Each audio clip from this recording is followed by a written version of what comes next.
Welcome to the Alignment Show, featuring conversations with folks who have taken steps to identify their highest values and align their lives around them.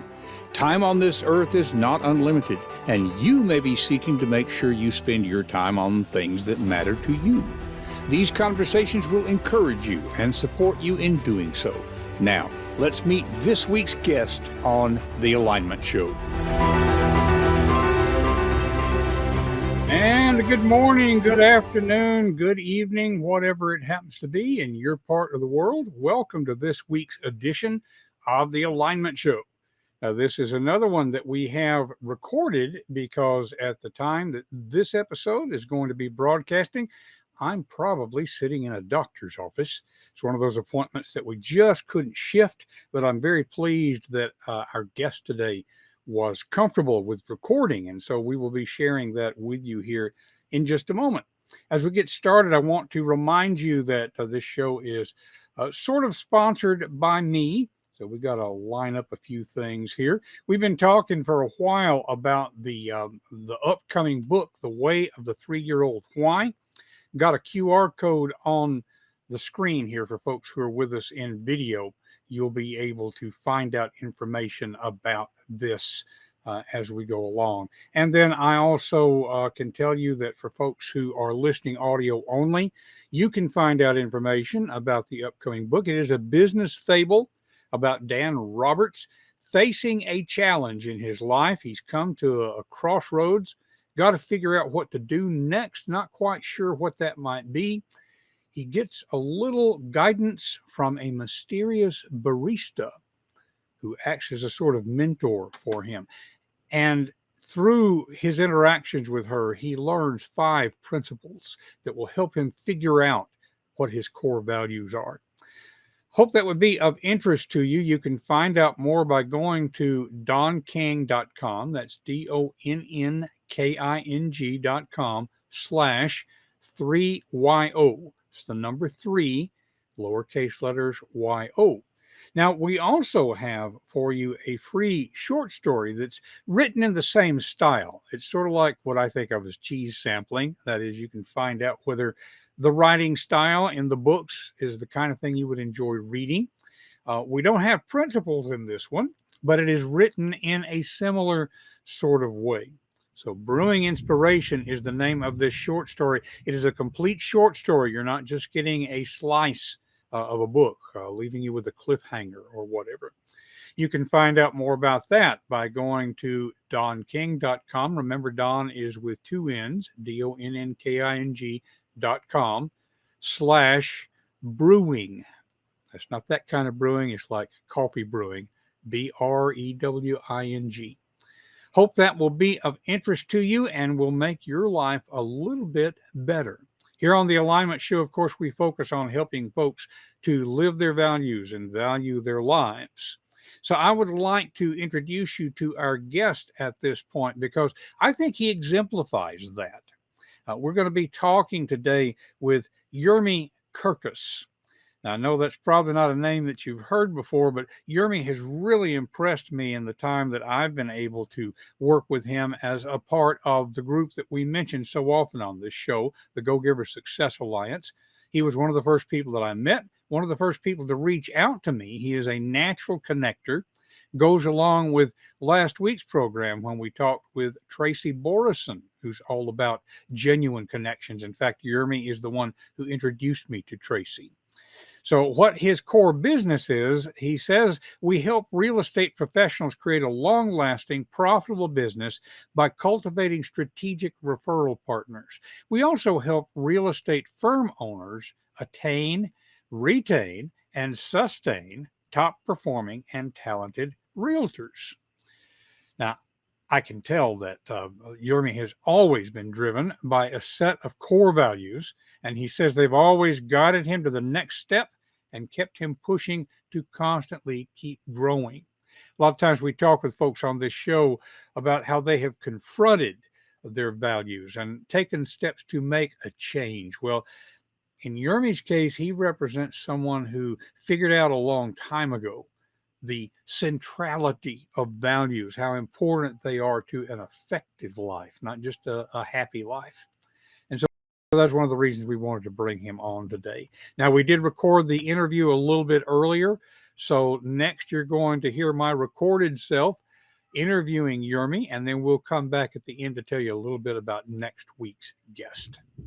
So, without any further ado, and by the way, if you hear rumbling in the background as I'm recording this, we've got a thunderstorm going on, but I don't think we'll have that when you listen to Yermi. So, stick with us, and we'll be right back. And I'm pretty sure my live self has just introduced you to Yermi Kurkus. So we're going to go ahead and bring Yermi on. Yermi, welcome to the Alignment Show. Hello, hello, Don, and hello, guests and everybody, and thank you so much for this wonderful opportunity. Well, we're glad to have you on here. You and I have had a number of conversations over the last few months, and I'm glad to finally have you on the show because, in my mind, you really represent what the Alignment Show is all about, the idea of Mhm. living your values and valuing your life. Now, in our conversations and in some of the stuff that you've told me about with your background, in a way, you have always lived your values. Mm-hmm. And so, what we're looking for here is some guidance, I guess, because my sense of it is that a lot of people may have a sense of what's important to them, but they've convinced themselves that I can't do that. Mm. And there's a lot of legitimacy to at least some of that. Again, you and I have talked about how I've been a writer all of my life, over 50 years. But on the other hand, I've never really given it the chance that it could because I've got a disabled daughter, Yeah, life circumstance, all that sort of thing. There are ways still, though, to recognize what's important to you and to take sure. steps to bring your life into alignment with that. Mm. So this is kind of coming off the top of my head right now. Has there ever been a time when you felt like, okay, this is important to me, but I can't do that right now? Yeah, yeah, definitely, absolutely. So yeah, like you were mentioning that I was very, very privileged growing up with a wonderful grandmother. Primarily, she was my rock in every single way. My mother, her daughter as well. So we grew up in aligning with values, core values. Not to mention also our faith has a lot to do with it as well. Our faith highly emphasizes these values as well. But you're right. It was always this thing of primarily my grandmother used to always really drive us into everything you do has a cause reaction to it. So have intention with everything you do. My mother, for example, I was this comedian of the family, if you will. Friday night dinners was usually the family time when we would get together. Everybody would be there, and I would love to just put on a comedy skit, and I was just pretty good at it. But my mom, and sometimes I would imitate certain people in the community, in the family, whatever it was. And my mom would stop me for a second, just it was a learning experience, and she would ask me, are you sure that everybody here are, they're having a good time? Like, you're not making fun of somebody on their expense, hurting them in any way or whatever. Hmm. And really the underlying message that she would say is that if not everybody involved in the joke, if not everybody is laughing, then the joke is not funny. Mm. Everybody has to laugh in order for the joke to be happy. So, in other words, that intention, going out of your way to make sure it's okay. I would literally go to sometimes a teacher and I would say, hey, I really just really like you and admire you. And I appreciate your funny, I don't know, something that they would do that was funny, an accent or something. And I would say, is it okay if I imitate you out of like just legitimate, I just find you admirable and I think it's funny and if it's not, then I would never do it and I would never disrespect you that way. Hmm. And actually, there was a time that my teachers used to say, Yermi, could you stand in front of the class and make fun of, imitate me or something? And it was, it was really funny. Oh my, oh my. Well, and that's really insightful Mhm. because that tells me that from a very early age, you were oriented towards paying attention to other people and the effect that you have on Absolutely. them, how Yeah. we affect each other. Hmm. I know that that now the business that you're in, as we gave your positioning statement, starting out, you're working with real estate professionals. Hmm. But it strikes me that the way you're working with them, the emphasis on connection, Yeah. it could just it could almost just happen to be real estate. It could be any number of other areas. Hmm. Your focus being on connection. How did how did that experience with your family lead you into connecting people via real estate? Does Hmm. that make sense? Did you Yeah. do that Yeah. in California, for example? You came from California, right? So I'm originally from Montreal, Canada, and Oh I yeah. lived in California for just about a decade or so. Yeah. Okay. Okay. Um, So were you doing the real estate connectivity type of thing there? no, Hmm. Okay. no. So actually we grew up in a very diverse family. So everybody had their own business, their own thing. My dad was in textile. My grandmother was in catering. My mother was in education. My grandfather was in jewelry. It was so diverse across many, many industries. So I was very privileged to, I'm also the oldest grandchild from my mother's side. So I got a lot of exposure to many, many different experiences. So in the very first business that I had, I didn't have so much clarity in the sense that I just wanted to work with everybody. So whoever needed this kind of service, that's who I would go after. And it was a very difficult thing to do, to go after so many different industries. Also going back to your last question, was I always in alignment? No, I wasn't. And there was a time when I just lacked clarity. And then when life happens, I had a couple of traumas that I had to deal with, Mhm. and then it came to a point where I said, life has to go on pause for a moment while I take care of me and take care of who I am, and then get realigned with my core values. Reassess those core values, reassess who I am, and that kind of stuff. And then it was through that I discovered this extreme love for real estate. Just some mentors, some people I was exposed to, through I was volunteering for as a prison chaplain for a short period of time, and then it was through that I got introduced to the donors of the organization, and Oh, they were all primarily involved in real estate, and I use them as mentors. I use them as growing. I would share with them what I'm doing, and then obviously ask them what they're doing. That whole thing of connection as well. And then through that, I learned so much about real estate and just found a passion for it. So okay. that's what led me to real estate in a sense. So connections, once again, that's Yeah. interesting. It does occur to me, by the way, just as a side note here, you could do a short version of that by saying, "Yeah, I got interested in real estate from my time in prison." Yeah. Oh my, that would start a conversation. That Uh, would make a conversation. yeah, okay. So that did come before your move across the country. Now, Yeah. we alluded to that probably, if I remembered to Mhm. do it in the introduction. We alluded to that, but let's dig into that a little bit. You Sure. told me once that you guys, I think, were intending. You were living in California. Mhm. You were coming to North Carolina basically on vacation, if I remember that correctly. Correct. Mhm. But it was, let's go ahead and set it up. When was this? Yes. And we'll make the point that you Mhm. were just ahead of something almost like a tidal wave crossing the country. Yeah, yeah, that was an experience. And so very shortly, I was realizing that I was coming to my plateau in the when I was working in the prison system, and then again, it was that whole thing of aligning myself with my core values and what I felt was my greater purpose, if you will. It was December of 2019, and I went to my bosses and I said, I love what I do. It's bringing me a lot of fulfillment.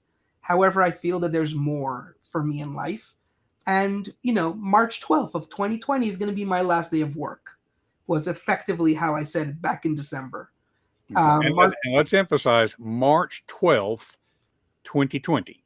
Okay, 2020, exactly. go ahead. So yeah, so March 12th of 2020 was going to be my last day working in all the prison stuff and all that stuff that I was doing.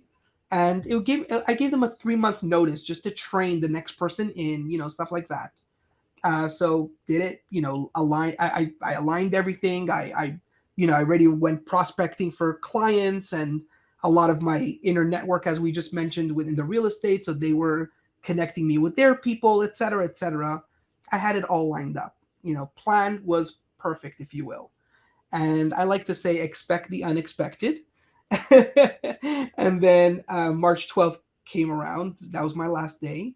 And March 15th was when the lockdowns effectively started becoming a thing, the COVID lockdowns and stuff like that. I look over to my wife and I said, New York went on lockdown. San Francisco just went on lockdown. All these bigger cities were going lockdown. It's a matter of time before a massive city like Los Angeles goes into lockdown. I said, I don't do well under these kind of circumstances. I know. I spent almost a decade in the prison system. So, the best thing of my job was the fact that I was able to go home. So I don't do well in lockdowns. So I said, your family lives in, beautiful Blue Ridge Mountains of North Carolina. You grew up there. Let's go on vacation for the alleged 2 weeks that everybody said that this was going to be for. We thought it's going to be, lock me down on 2 acres of land for 2 weeks. I could do that. So yeah, so we drove across country, and as we're driving, we're seeing all the lockdowns happening directly behind us. The police were shutting down the highways as we were crossing, cities and stuff like that. And by miracle, we made it to North Carolina, and we're here ever since. So that's that story, So those 2 weeks turned into 3 years. Um, basically. now let's expand that just a little more. There came a point to where you could have said, "Okay, it's over." I don't know if that would have been a year. Hmm. How long? Because even though obviously we all went through that lockdown Sure. period, but even now I couldn't tell you when travel restrictions were lifted. Yeah. But still, there came a point where you could Mhm. have said, "Okay, it's over.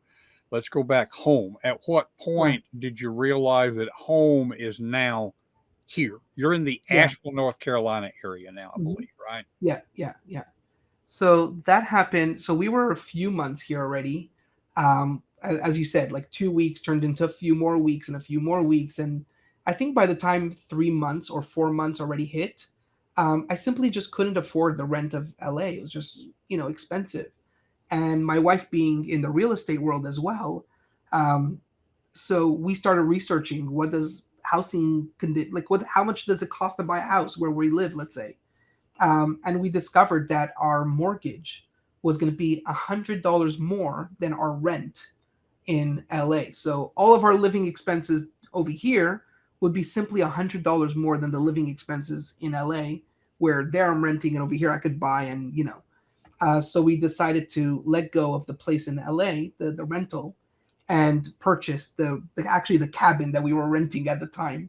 We ended up purchasing the cabin, and once we established here somewhat, we got more involved in the real estate here. We got like my business started picking up some more. We were closer to family, and there was a whole bunch of reasons which ultimately led us to just establishing here for the Mhm, most mhm. part. And just from my observation, living in essence right across the mountain from you, we're about a 2 hour drive apart. I'm in East Yeah. Tennessee. Hmm. You established as you say, there was already family connections there, but Yeah. you've established very quickly. Um, quick question that I'm just wondering about. When you left LA, you were thinking you're going to be gone for 2 weeks. Hmm. There's probably, furniture and family photos and stuff Yeah. like that back in the apartment. Correct. Did you drive back over there to close it down? Did you just let go of all of it? How did that work? No, so we flew back. We flew back in during that 3 months later or something. It was a really challenging flight. The masks, the restrictions, all the stuff that was involved. LA took it really hard. So the restrictions in LA were very difficult. But we flew there and then we rented a bigger van, and the decision was whatever fits in the van is what's coming along, and the rest just whatever. Hmm. Um, with my wife's and my incredible Tetris experiences. For those who know what Tetris is, an ancient game. I We remember managed that. to put everything in the truck. So yeah, so we just drove that. We did the second drive from LA to here as well. Yeah. Yeah. Wow. And that's Mhm. roughly 2,000 miles, something like that. 3,000. Yeah, just about 3,000 miles. So just about 3,000. 2 day Wow. drive. Yeah. Yeah. Hmm. Big country. Um, so you made the move, you got Mhm. established. You already had some background in real estate. Your wife had some background in real estate. Getting the real estate license in North Carolina, of course, that would have been a part of it. Um, Mhm. you're not so much, and correct me if I'm wrong on this, you're not so much in real estate yourself. You are facilitating Correct. real estate folks, right? Yeah. So, how did you come to that as opposed to simply you partnering with your wife and saying, hey, we're both going to be real estate agents? Hmm. Does that make So sense? yeah, no, definitely great question. So I'm not a licensed realtor, so that's not what I do. It just doesn't work for me. So my very first business growing up, and the first one that I did like on a major level, let's say, was a business matchmaking type of business. So it was back in England when I was living in England, and I was involved in a lot of networking events, connecting.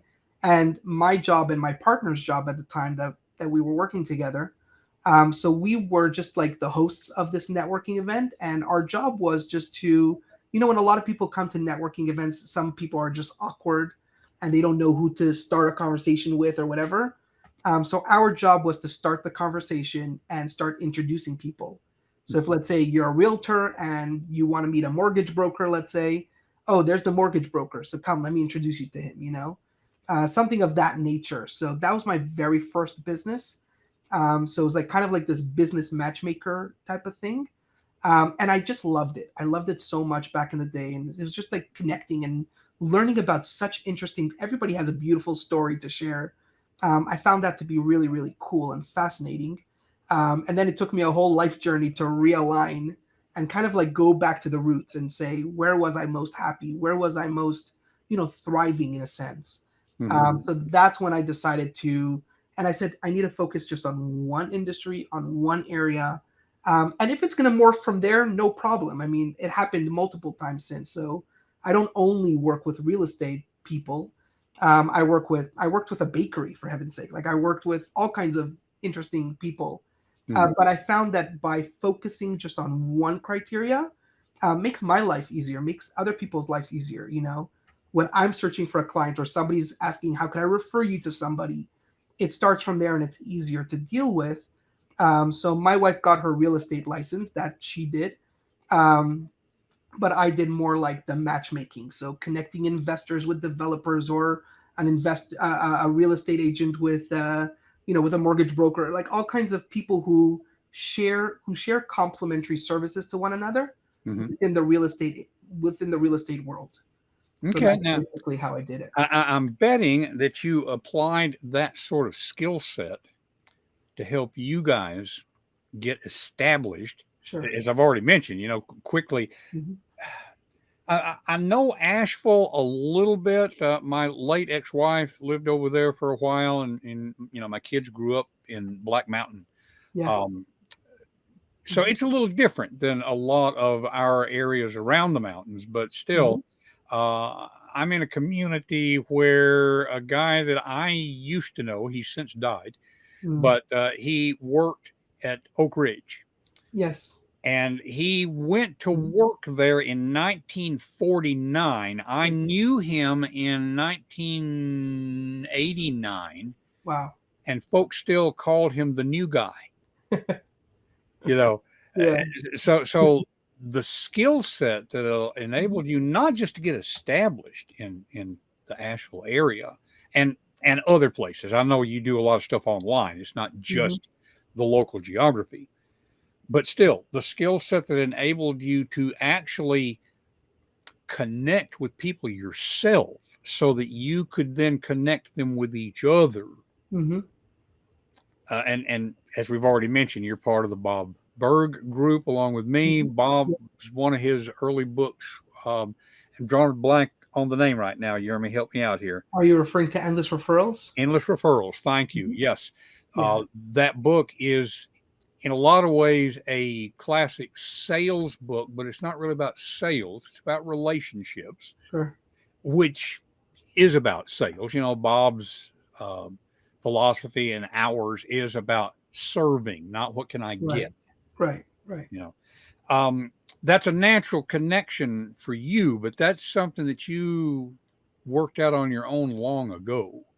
Yeah, How did that serve you in serving others?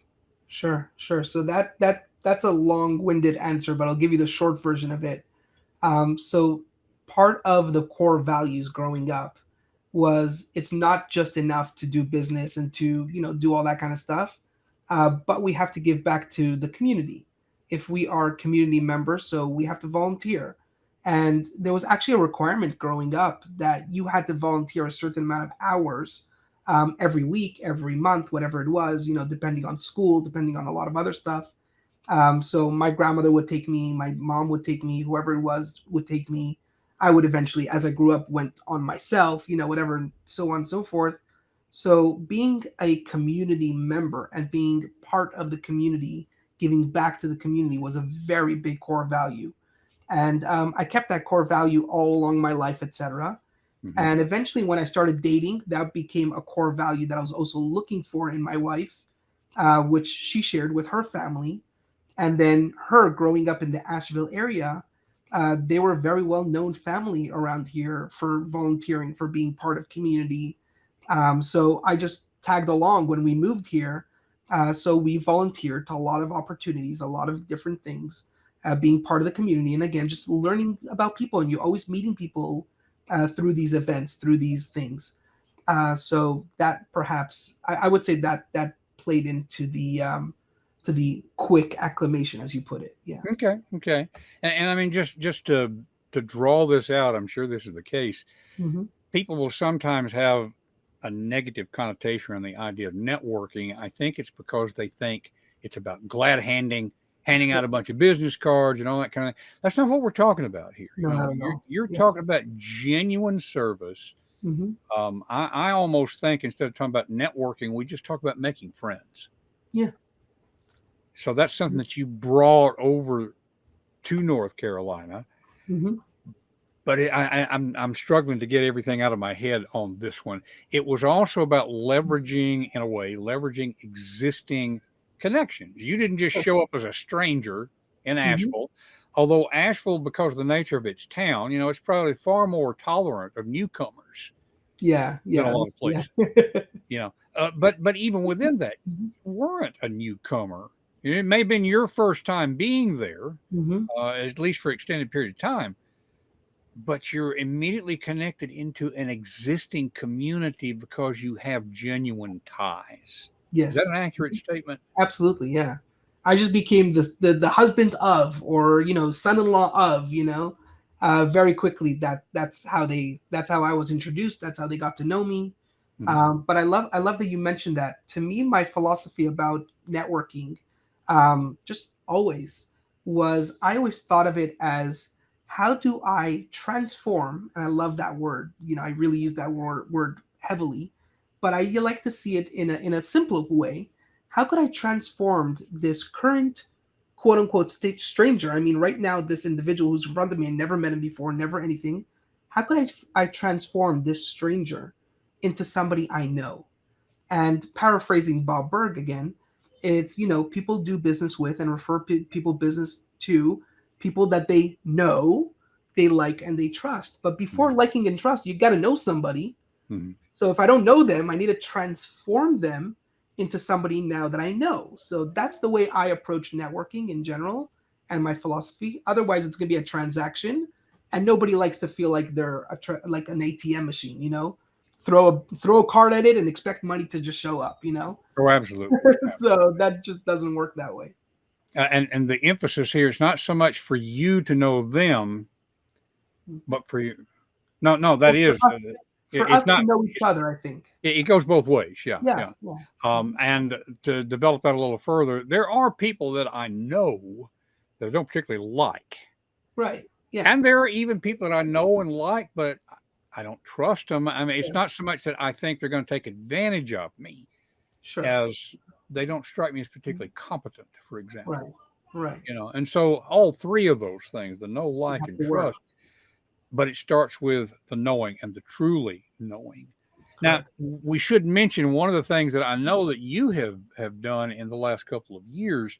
There used to be a thing that was, I think, because I've been around LinkedIn a long time, but I wasn't active on it for a lot of Hmm. years. It used to be fairly common for there to be local gatherings that were called LinkedIn Local. Correct. Yeah. And that kind of, I don't know if it went away because of the pandemic or if it had kind of tapered off prior to that. Hmm. You will know more about that. But one of the things you have done in the Asheville area is to revive LinkedIn Local Yeah. in that area. And I'm going to put Hmm. up on the screen here a QR code for folks to connect with you on LinkedIn because we have people who are listening audio only. And we're Mm. going to have the link in the show notes, folks, if you're just listening to this. But let me also tell you how to find him. Yermi, I don't know how many people have your name. There's a lot of Don Kings out there, I can tell you. Okay. Sure. But for the audio people in particular, Yermi spells his name Yermi, Hmm. and his last name is Kurkus. Now, if they just enter that in, are they likely to find you on LinkedIn? Highly. I think I am literally the only Yermi Kurkus on LinkedIn. So most Very likely, yeah. Okay. And those of you who are watching the Mhm. video, you can just make Mhm. use of the QR code there. Yeah. Right now, because Mhm. Yermi is redoing his website, that is the Mhm. best way to get in touch with him if you'd Yeah. like to talk more about his projects. In fact, we haven't even mentioned your current projects, and because we're running a little short of time, Sure. I want to be sure that we get that in there. Hmm. You've got a book Hmm. that has come out not too long ago, I think, right? For the love of success, Right. achieving the impossible dream, Hmm. or you're working on We're publishing it right publishing. now.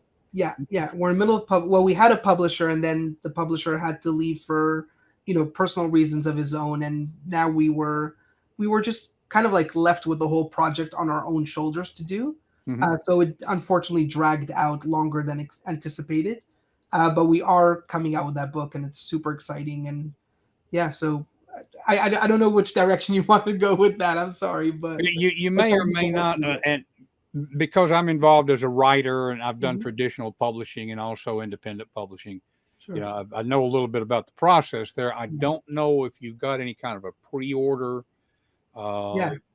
Okay, so Mhm. if you want to share with me how folks could pre-order the book, we'll make sure to put that in the show notes. Yeah.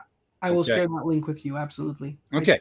Very forgot good. to So do so that. folks, even those of you who are watching live, we don't have Mhm. that link to where I could Mhm. easily show it to you, but it'll be in the show notes. Yeah. Thank Okay. you. Mhm. And do you Mhm. have because I know publication schedules can change, but do you have an idea of when it will be live? So we have a big dream to hopefully launch it for around the area of Valentine's Day. Okay. So February 16th of 2024, I believe it is. So Okay. that's the Okay. next year. Yeah, 24. Yeah. And So folks, I don't know if you knew it or not. mhm. I think Amazon will do this. Kobo will let you set up a pre-order as much as 12 months ahead of time. Oh wow. Yeah. So yeah, you can have those pre-orders out there. And folks, you Mhm. want to get lined up for this. Okay. Yeah. So we'll make sure that you have the opportunity to do that. Now, for the love of success, tell us a little bit about what's the book? How is it structured? What's it about? Sure. You said something about Mhm. 10 universal principles. Correct.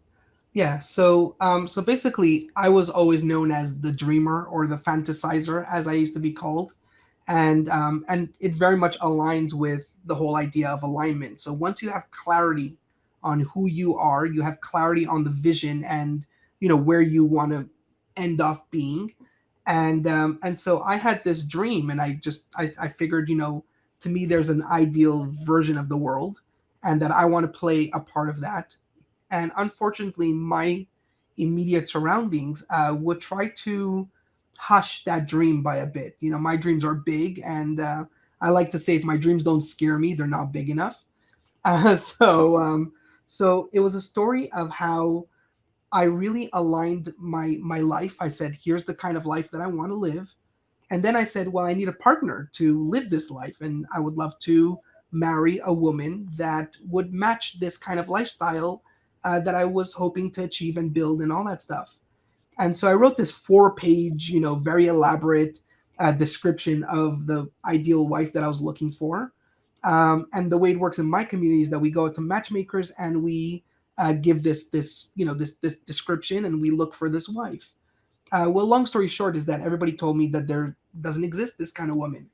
And so I said, if I could think of it, it could exist. So, long story short is I used these 10 universal principles in how to go find my wife, and I was successful in it. And I'm using the same principles in how I'm setting up my business and how I when I with the people that I work with. If you have a dream, if you have a vision, it's very possible. You could get it. So the structure of the book is a little bit of my story, a little bit about how that part of my story connects to business, and then the final part of every chapter is to challenge the reader to say, hey, how does this principle work in my life? Because just because it worked for me in this kind of way doesn't mean it works for everybody in the same kind of way. So the reader gets a chance to write their own chapter if they will. So that's basically for the love of success. Excellent, excellent. I'm jumping ahead a little bit here. Are you thinking of publishing a companion workbook maybe Yeah, along with it? absolutely. Yeah, that's what's taking all this time is that it's so we're gonna have you could buy it either just the book, you could buy it the book and the workbook, or you could buy it the book, the workbook, and the journal. So a lot of it is in the journaling. So yeah, so That that, that that's that how we're is structuring it. Yeah. that is both so Mhm. practical and so interesting. Yeah. I'll be looking forward to that. Thank Okay, you. folks, you're going to want to be sure and keep up with that. Now, Mhm. again, audio only, folks. You're not seeing on the screen. I've got Yermi's email up here, so I would say one of the simplest things you can do to make sure that you keep track of not only this book but other projects that he's involved in. Drop an email to him. It is Yermi. We've already spelled it once, but Yermi, Yermi at YermiKurkus.com. Yeah. And I'm sure that would be Mhm. something that you would want to keep in touch about. In fact, you are working on another project, I think, a Mhm. workshop to show Yeah. people how to use strategic partnerships. So does this kind of fit in with the book, or is Yeah. this Mhm. okay? So Yeah. what's going on with that project? So yeah, so a lot of people ask me, well, okay, so nice that you wrote a book, or nice that you talk about all these things and all, and well, how did you start your business based on all that you talk about? And so I said, oh, it was the exact same way how I found my wife is how I found my clients, etc. Well, what does that look like? Well, I just networked and I connected with people and just let people know what I'm doing and help them and they help me, etc. And so, okay, well, what does that look like? And everything's a strategy. So, long story short, people always ask me, hey, could you refer me to somebody? Or could you this? Could you that? And so I tell people, be very intentional. Be very intentional with everything that you do. You want to align with yourself with other people who you could benefit them and they could benefit you, and vice versa. And so right now, it just through these conversations, and people were like, just show me, just show me, just show me. So I figured if I had a big enough group that was so interested, so I put together a workshop that could just demonstrate that. I have a workbook that is a companion to that. So they could download the workbook, and it's a step by step of different things that they could do to really connect with other people and to learn how to strategize how to meet the people. Mhm. For example, the way I met my wife was actually through another girl that I dated. It just didn't work out with her. And she said, wow, you'd be amazing for my roommate. You should date my roommate. And long story, like how it actually turned out is that my wife before, well, when she was dating, she only wanted to date somebody whose reputation preceded him. That means she heard of him and she heard good things about him. So let's say she was excited to go on a date before even the guy would, let's say, hit up on her or whatever is the system how it works. So I was privileged that she, like, this girl who was her roommate went to go say nice things about me, and then my wife was open to dating me. So and Okay. that's how I find my clients, and that's how so I show people how to do that. Okay. Excellent. Excellent. Mhm. Real practical question here. Is this Sure. an in-person workshop, Mhm. online, or you have versions of both? So versions of both, but right now it's primarily online and it's exclusive to one specific group. But as soon as I'm done my arrangement with that group, it will be open to anybody and everybody. So Okay. Okay. So mhm. once your website is Yeah, revamped, everything, yeah. people will be able to find out about it. But in the Mhm. meantime, dropping you an email is Email, probably a good yeah, idea. email and waiting lists. Those are right now what we're using. Yeah. Mhm. Excellent. Excellent. Well, as we're coming to a close here, Yermi, because I know you and I both have another meeting to get to. Yes. Um, Mhm. I like to always wind up by asking. There's probably something that you wish that I had asked Mhm. that I didn't. So, what do you wish I had asked, and what would your answer to that be? Yeah. So Don, I watch maybe 98% of your shows. And I think that's my favorite question that you ask every individual. And I remember I said, if ever Don asks me that question, what would I answer him? And I'll be honest with you, I don't know. And but I think you did a phenomenal job asking me the questions that you did, and it was really amazing. I think really my message is, people at the end of the day want to do business with people that it's a pleasant experience to do business with them. So when I say, know, like, and trust, when we hear that, to me, what I hear is that people really just want to get to know you. They want to like you. They want to trust you. But more, above all, they really want to connect with you. I think that connection, and that's where, when you have that connection, that's when you have the alignment. And when you have that alignment, it's fun to be people who are smiling all the time, who are positive, who have a good attitude, a good character, just good people to be around.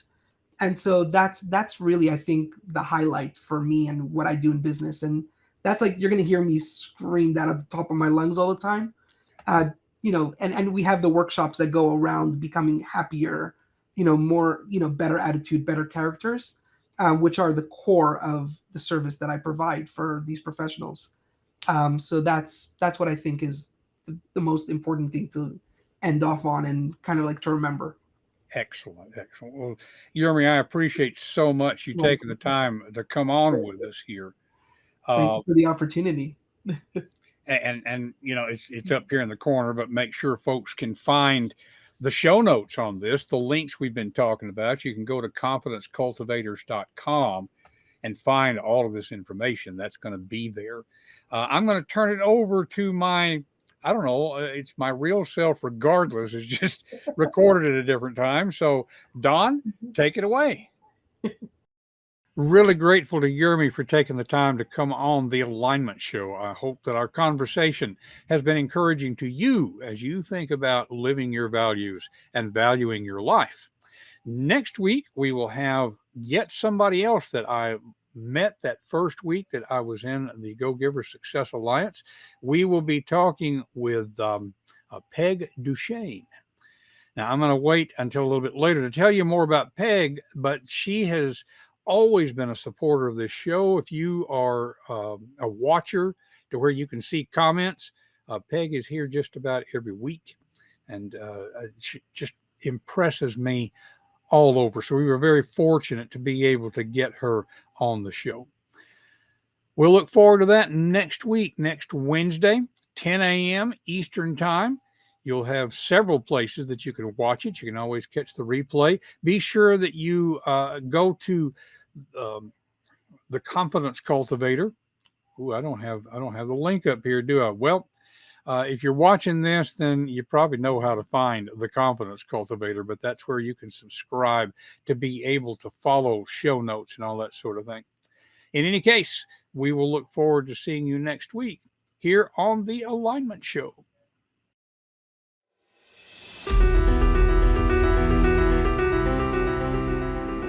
That's it for this week's episode of the Alignment Show. What has it inspired you to do in your own life? Whatever it is, take action now and take the first step. It will help you to talk with a friend about what you're thinking. Share confidencecultivators.com to spread the goodness. And remember to live your values and value your life. We will see you next week on The Alignment Show.